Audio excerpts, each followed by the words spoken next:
तो इस वीडियो में हम लोग देखेंगे क्वेश्चन नंबर 2 एक्सरसाइज 7.5। सॉल्यूशन हम लोग फिर से इसको पार्शियल फ्रैक्शन से ही करेंगे। इसको हम डायरेक्ट भी कर सकते हैं एक्स स्क्वायर माइनस ए स्क्वायर के फॉर्म में लिख करके, लेकिन हम अभी पार्शियल फ्रैक्शन का सीरीज पढ़ रहे हैं तो हम इस इंटीग्रेशन को पार्शियल फ्रैक्शन से करेंगे। तो देखिए कैसे करते हैं। तो लिखेंगे 1/x² - 9 dx। अब हम इसको लिख सकते हैं 1/x² - 3 स्क्वायर dx, और इसको लिखा जा सकता है 1/x+3x-3 dx। अब ये पूरा का पूरा फ्रैक्शन जो हमें दिख रहा है 1/x+3x-3, इसको पार्शियल फ्रैक्शन में तोड़ेंगे। तो हम क्या करेंगे कि 1/x+3 और x-3 को लिख देंगे a/x+3। ये टाइप 1 है, इसलिए हम इसको तोड़ेंगे, ब्रेक करेंगे a/x+3 में प्लस b/x-3 में। अब हम क्या करते थे, यहाँ पर एलसीएम लेकर के वैल्यू निकालते थे ए और बी का। तो हम वही काम करेंगे, x+3 x-3 right side LCM लेंगे x+3 x-3। यहाँ से x+3 कैंसिल होगा, x-3 से a मल्टीप्लाई हो जाएगा a into x-3 plus x-3 से x-3 कैंसिल तो b इंटू x+3। अब यहाँ से डिनोमिनेटर कैंसिल होता है तो 1 is equals to a into x-3 plus b into x+3। अब यहाँ से a और b का वैल्यू निकालने के लिए हम क्या करते थे, x के जगह पर कोई एक ऐसा वैल्यू लेते थे जो किसी एक टर्म को जीरो बनाते। तो यहाँ देख रहे हैं कि x के जगह पे 3 पुट करने से a वाला टर्म जीरो हो जाएगा तो b का वैल्यू आ जाएगा। तो हम पुट करेंगे पहले x इक्वल्स टू 3। तो x इक्वल्स टू 3 पुट करने के बाद इक्वेशन बनेगा 1 इज इक्वल्स टू यहाँ पर a 3-3 प्लस b 3+3, ये वाला टर्म हो गया 0, तो हो गया 1 इज इक्वल्स टू 0 प्लस 3 और b। तो b का वैल्यू यहाँ से आ रहा है 1/6। फिर वैसे ही हम लोग a का वैल्यू निकालेंगे। a का वैल्यू निकालने के लिए हम b वाले टर्म को 0 बनाएंगे। तो b वाला टर्म 0 बनाने के लिए मुझे -6 पुट करना होगा, -3 पुट करेंगे तो हमारा a का वैल्यू आएगा। तो पुट x इक्वल्स टू -3, तो 1 is equals to a -3 plus b into -3 और प्लस 3, ये हो जाएगा। अब इसके बाद हम क्या करेंगे कि 1 is equals to this is -6a। अब यहाँ से a की वैल्यू अगर हमें निकालनी है तो -1/6 आ जाएगा।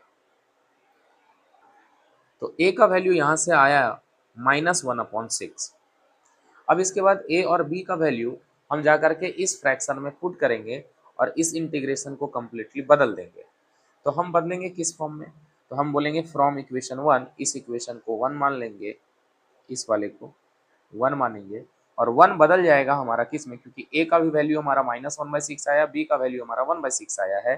तो फ्रॉम इक्वेशन 1 हमारा ये जो फ्रैक्शन है 1/x+3 x-3 will be converted into -1/6 x+3। यहाँ पर a का वैल्यू जब हम यहाँ पे -1/6 रखेंगे तो -1/6 मल्टीप्लाइड x+3 हो जाएगा। तो वही मैंने लिखा है -1/6 x+3।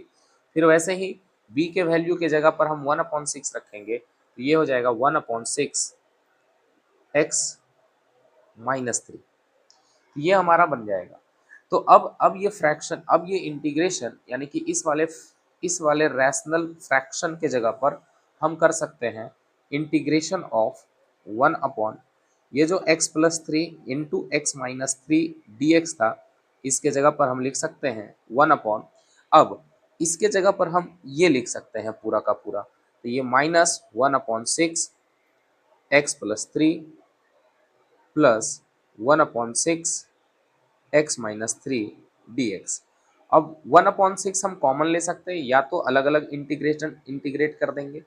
तो पहले 1/6 कॉमन निकाल करके बाहर कर लेते हैं इंटीग्रेशन से। तो ये हो जाएगा 1/6 बाहर निकाल दिए, क्या बचा, यहाँ बचा 1/x-x+3 और प्लस 1/x-3, यहाँ माइनस बचा, इंटू dx।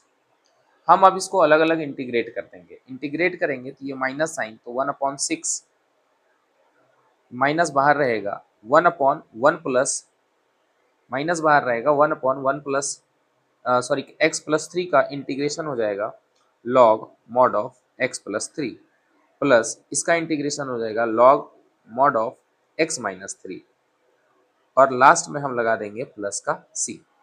अब यहाँ पर दोनों में log हम log a minus log b इसको हम पलट करके लिखेंगे तो कुछ ऐसा हो जाएगा कि 1/6 हम बाहर रखें और log x माइनस, ये जो x-3 वाला टर्म है उसको पहले करेंगे, ये बाद में लिखेंगे। तो log ऑफ हो जाएगा x-3 log mod of x-3 minus log mod of x+3 और प्लस c। और यहाँ फॉर्मूला लगा देंगे log a minus log b, तो 1/6 हो जाएगा log mod of x-3 upon में x+3 plus c. This is your answer. Thank you so much.